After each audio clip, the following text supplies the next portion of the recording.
na?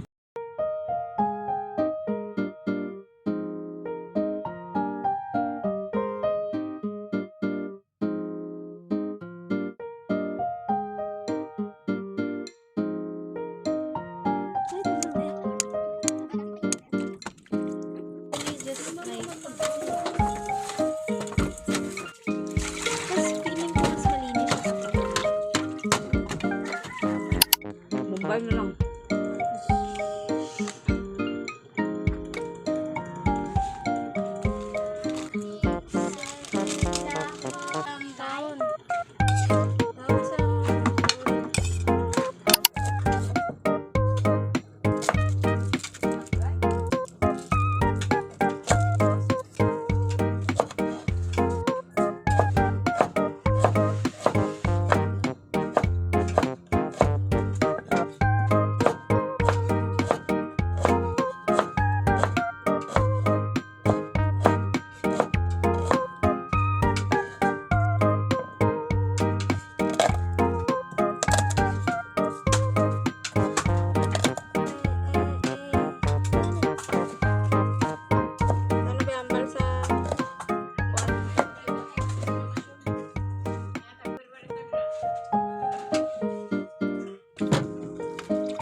Okay? Hindi ka ba bagong gising? Papauwi na ho. Diba? Ingat dito mamaya. Ay, Pogi! Wala namang kilala. Mamang nambal na bagay ko na kumain. Madilim na madilim.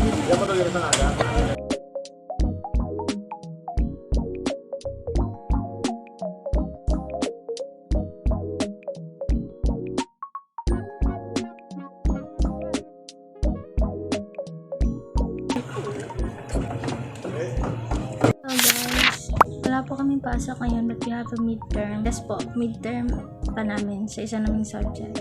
Even though tapos na po yung midterm, magmi-midterm pa rin kami because we have only 5 subjects this semester. And sa 5 subjects na yon, 3 pa lang yung nakakapag-midterm. Tapos yung 2 is i-midterm pa namin even though finals season na ngayon. Kasi nga, yung mga prof namin are all part-timers. Hindi talaga sila available during like mga normal na mga class hours. Ayun, always kaming late. Magmi-midterms pa lang kami sa Sabado even though dapat finals na siya. Supposedly wala kaming pasok ngayon but I have a lot of things to do like sa papers and sa reimbursements, all. And bala ko sana pumunta ng UA but hi guys! Oh my god, wala ko naririnig ito. Hi guys! So, hindi na ako pumunta ng UA. Instead, dito na lang ako sa bahay, gumawa ng mga gagawin ko. And currently, I am doing letters for another activity. Sabi ko, hindi na ako magpapa-activity, but the situation is looking for it. Looking for it! So, nakaligo na tayo and all. Siyempre, hinanda natin yung self natin para sa isang madugong proseso again. So, bukas, wala akong choice bukas kundi bumalik para magpa-perma. I think this is one of my vlogs na super duper productive ko. I think lang naman.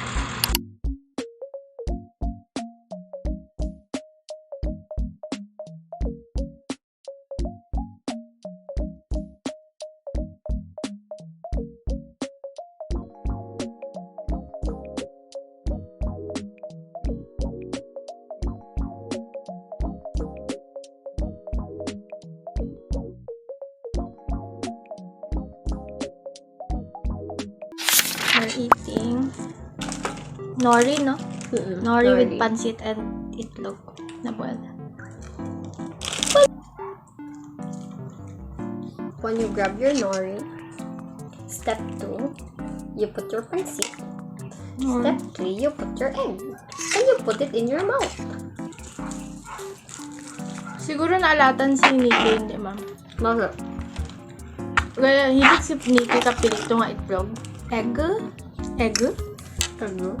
For those who don't know, guys, ay paborito kong pagkain is itlog. Any type of Any type of luto na itlog. naga-brittle siya, the brittle. I like boiled egg the most. This is my favorite vegetable, guys. Of all time. Dati kalabasa, pero talong talaga ngayon. And then I also love this. But, I hate this. Mo gusto, I don't ano? eat dahon ng talbos ng kamote or dahon ng kamote. Pero, I love this. Yung dahon ng ampalaya. The only vegetable I don't eat is dahon ng kamote. Because it tasted like gamot for me. Sorry guys, we have our own taste. I own my taste. Actually, hindi ko mamalan ko ng kare-kare.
Biglang umulan, guys.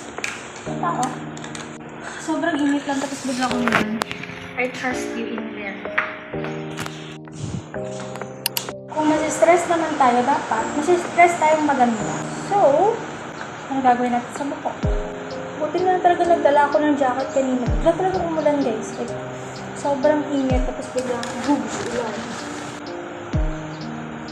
Siguro po ponytail ko na lang.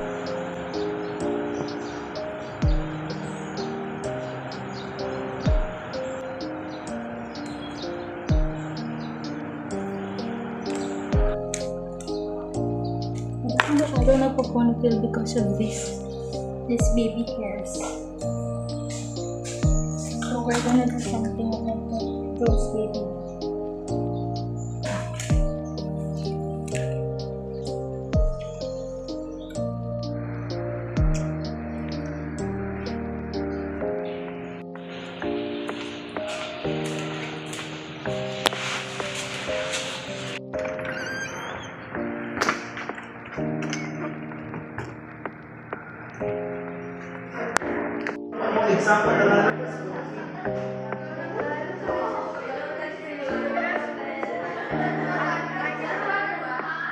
Tapos na po yung aming exam and it's currently 6:58 pa lang. And 5:30 kami nag-start. So like 2 hours talaga yung ang sakit ng kamay ko, guys, kasi nagsulat ako ng marami.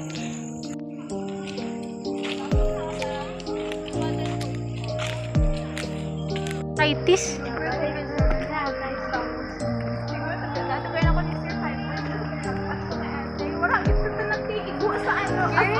As in nga, wala kita kung sa...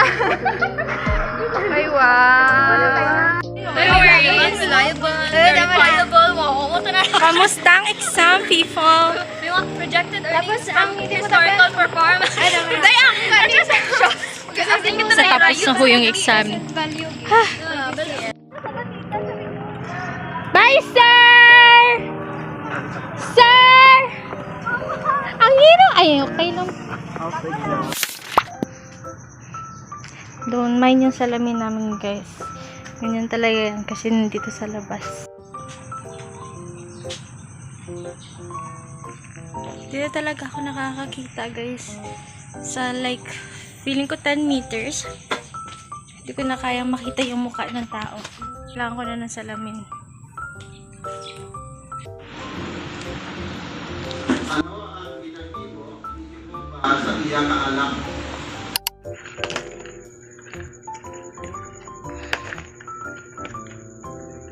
Grabe guys, 3 hours namin ginawa yung scrapbook ng kapatid ko. Kasi, ewan, nagmamaltita siya. Thanks to the very, na-stress ng mukha natin. Thanks to the very helpful na mga ates. Kita mo to, Nika? Tapos na rin kami guys. Siyempre, pangit yung kinalabasan, malamang. Pero at least, this is the best that we can do. So, I hope she appreciates this. But I doubt so. So, yeah, maglilinis na kami at matutulog na because we're really tired already. And it's already 12:30 a.m. Oh my gosh. Ang oras. Ah! 12 na lang. Tapos na kami sa paper. Charot-charot magaling. Paperwork. Hello guys, it's December 13, 2024 and currently is 11:34 a.m. And we have an activity later at 1 p.m. Hindi. Walang magrereklamo sa araw na ito. But, I just wanted to say na grabe pala guys yung generational gap with the seniors and then the freshmen. Kasi guys, hindi ko talaga gets how they prioritize things. Basta ganun.